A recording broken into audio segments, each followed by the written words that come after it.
বিসমিল্লাহির রহমানির রহিম। আপনারা দেখরা সিলেট এয়ারপোর্ট রোড বৃষ্টির মধ্যে একটা অনাকাঙ্ক্ষিত দুর্ঘটনা ঘটছে। একটা মাইক্রোবাস গাড়ি সিলেট থেকে এয়ারপোর্ট যাওয়ার পথে এবং একটা মোটরসাইকেল এয়ারপোর্ট থেকে সিলেট যাওয়ার পথে হঠাৎ করে মোটরসাইকেল গাড়ির সামনে ঘুরাই লিছইন। ঘুরাইয়া আইএক্স ড্রাইভার সাহেব মোটরসাইকেল বাসাইতা করিয়া আইএক্স আছে ইনো কারেন্টর চোখে মারছইন। তো তাৎক্ষণিক খবর পাইয়া আইছি আমরা বিয়ানীবাজার মাইক্রো শাখার একটা গাড়ি। তো আমরা তাৎক্ষণিক খবর পাইয়া এখানে আইছি।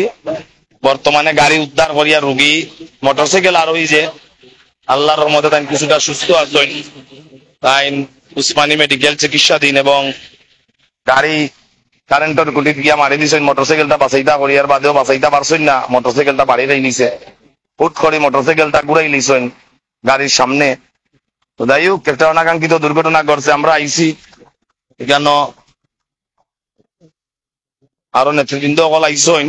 ও দেখুক আপনারা। হ্যালো জি সালাম আলাইকুম ভাই, অন্য স্পটও আছি ক্যাডেট কলেজের সামনে।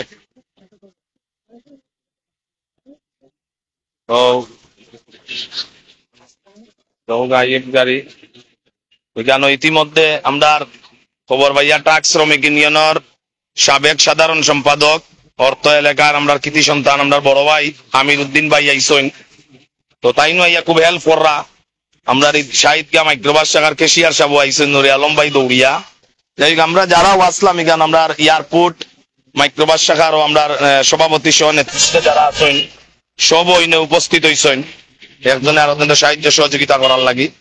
তো আসলে আমরা বারবারেও আমরা সবরে কই একটু সচেতনতামূলক ভাবে গাড়ি গুড়ি চালাইবার লাগি, রাস্তাঘাটে হেলমেট ব্যবহার করবার লাগি এবং সব সময় গাড়ি গুড়ি আস্তে চালাইবার লাগে। লাইট জ্বলেননি, সিগন্যাল লাইট জ্বলেননি, ব্যাক লাইট জ্বলেননি, যে কোনো জায়গাতে আমরা গাড়ি গুড়ি ঘুরাই তুলে একটু কেয়ারফুল হয়ে গাড়ি চালাইতাম। আমরা বারবারেও আসলে আমরা আপনার অবস্থানটাকে কই, কেউ আমরা কথা শুনই না।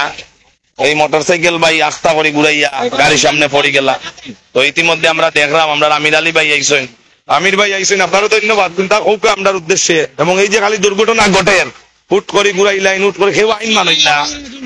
সিলেট জেলা পাঁচ নিবাস কোর 1418 যুগ্ম সাধারণ সম্পাদক এখন আইসন ক্যাডেট কলেজের সামনে। এখন আমিও সিলেট থেকে আন্দোলনটা থেকে দাওয়াত ছাড়াইলাম। এখন দেখা যায় কিনা মাইক্রো হাইওয়ে এবং মোটরসাইকেল এবং কারেন্টের ফুটাসহ আমরা অনুরোধ করবো সকল শ্রমিক শ্রমিকের জন্য আমরা একবারে বাস, ট্রাক, মাইক্রোবাস, বিভিন্ন পরিবহন একবারে সিএনজি সবে দয়া করি আপনারা আস্তে আস্তে গাড়ি চালাই। কারণ ছোট ছোট বৃষ্টি হয়, বৃষ্টির মধ্যে গাড়ি স্লিপ করে, রাস্তা অনেক কাদামাটি থাকে, অনেক ধরনের পানি সে স্লিপ করিয়া এবং বেশি ওভার স্পিড করে ওভারটেকিং করিয়া আমরা এই ধরনের এক্সিডেন্টটা ঘটে। আমার রাজেন্দ্র স্যার ধন্যবাদ দেই এখানে যে উপস্থিত হয়েছে ভাইয়া। এই মোটরসাইকেল এলাকারা এখন ওসমানী মেডিকেল আছে এই চলে মোটামুটি আহত হয়েছে না, গাড়ি কি হয়েছে আমরা সবার কিছু অনুরোধ করবো গাড়ি আপনারা ট্রেন থেকে চলাইবা, আস্তে চলাইবা এবং সকল ধরনের পরিমাণ ড্রাইভার আপনারা এই বৃষ্টির মধ্যে আপনারা বাড়ি ফিরতে দিলে এবং ভালো ভালো থাকতে ওভারটেকিং করা মানে এক্সিডেন্ট করা। সবাই ধন্যবাদ। ইতিমধ্যে আমরা প্রশাসন আমরা ফরহাদ ভাই আইসেন, তো তাই নো আইসেন খুব সাহায্য কররা। ও রাস্তার জাম লাগি গেছে, জাম ছুটাইরা সবেও আসলে আমরা কেউ আইন মানি না, ওই লগিয়া মূল কারণ। ডাইনর গাড়ি ডাইনে যাইতাম, বামর গাড়ি বামে সারিবদ্ধ ভাবে যাইতাম, ফট করে ওভারটেক করিলে জাম লাগাই দেই। বিভিন্ন সময় আমরাও যানজট ছুটাইয়া দেই। এই কষ্টটা লাগে যে আমরা সারিবদ্ধ ভাবে গাড়ি চালাই, যেন যানজট লাগি দিবে আমরা সারিবদ্ধ ভাবে লাইন থাকতাম। আমি এই লাইভ যারা দেখবা যারা শুনবা আমি অকলোর কাছে হাত জোর করি বিনয়ের সাথে দুটা বাহাদুরি কইরাম যে আপনারা যেখানে যানজট লাগবো আপনারা সারিবদ্ধ ভাবে লাইনে গাড়ি চালাইবা। তো আর কোনো দুর্ঘটনা ঘটতো না। 2 লাইন 3 লাইন করিয়েই ঝামেলাটা সৃষ্টি হয়।